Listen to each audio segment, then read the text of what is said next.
t'as craqué. Ça va bien se passer. Oui, peut-être. Mercredi 26 mars, Emmanuel Macron a reçu à l'Elysée Volodymyr Zelensky et en a profité pour annoncer une nouvelle aide financière pour l'Ukraine. J'ai pu annoncer aujourd'hui 2 milliards d'euros supplémentaires de soutien de la France sur le plan militaire à l'Ukraine. Séché, désossé, plus un radis, les caisses sont vides. Et c'est pas une image, hein, on voit le fond.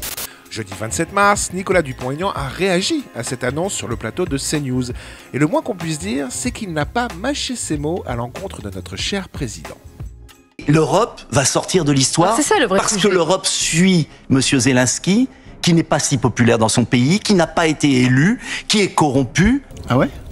Et l'Europe dépense des dizaines de milliards. Et j'aimerais dire à M. Macron, très sincèrement, avant de s'occuper du Donbass, est-ce qu'il peut s'occuper de Marseille ? Est-ce qu'il peut s'occuper des narcotrafiquants dans notre pays? Est-ce qu'il peut s'occuper de la faillite financière qui menace nos épargnants?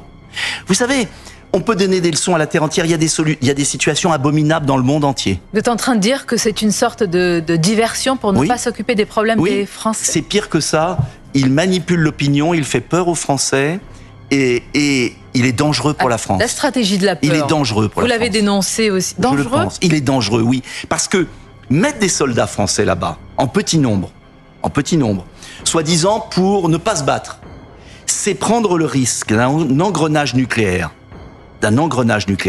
Et pendant ce temps-là, on n'est pas capable de mettre des policiers à Marseille. On n'est pas capable de tenir nos frontières. On n'est pas capable de défendre nos jeunes. On n'est pas capable de défendre nos épargnants. La France est en lambeaux.